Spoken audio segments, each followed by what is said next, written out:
Barbie Forteza umamin na sa totoo tinuldukan ang relasyon kay Jack Roberto matapos umabot sa pisikalan sa harap mismo ng kanyang mga magulang. Isang matinding revelasyon ang sumabog ngayon sa mundo ng showbiz ayon sa isang malapit sa kampo ng aktres na si Barbie Forteza.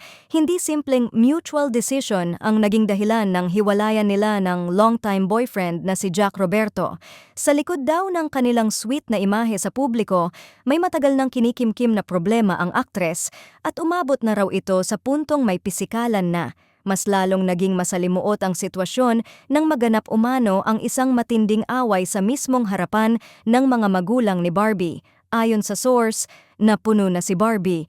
Ilang beses niyang pinalampas, pero nang makita na mismo ng parents niya kung paano siya sigawan at hawakan ni Jack sa init ng away, doon na siya tuluyang nagdesisyon, tama na.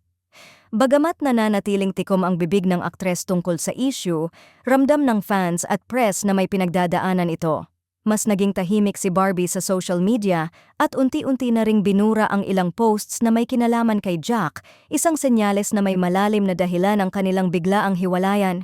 Hindi rin maiwasang masangkot sa isyu ang kapareha ni Barbie sa GMA Primetime na si David Licauco, lalo't kitang-kita ang chemistry ng dalawa sa mga proyekto nila.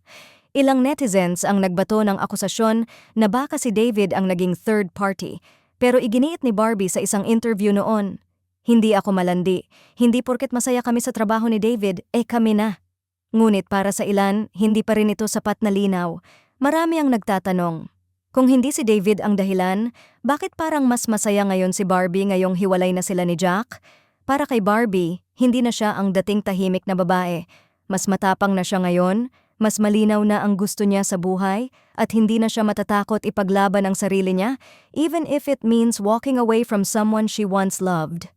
Marami namang fans ang masaya ngayon para kay Barbie Forteza, lalong-lalo na sa patuloy na pag-arangkada ng kanyang career kahit na wala na muna siyang love life sa ngayon.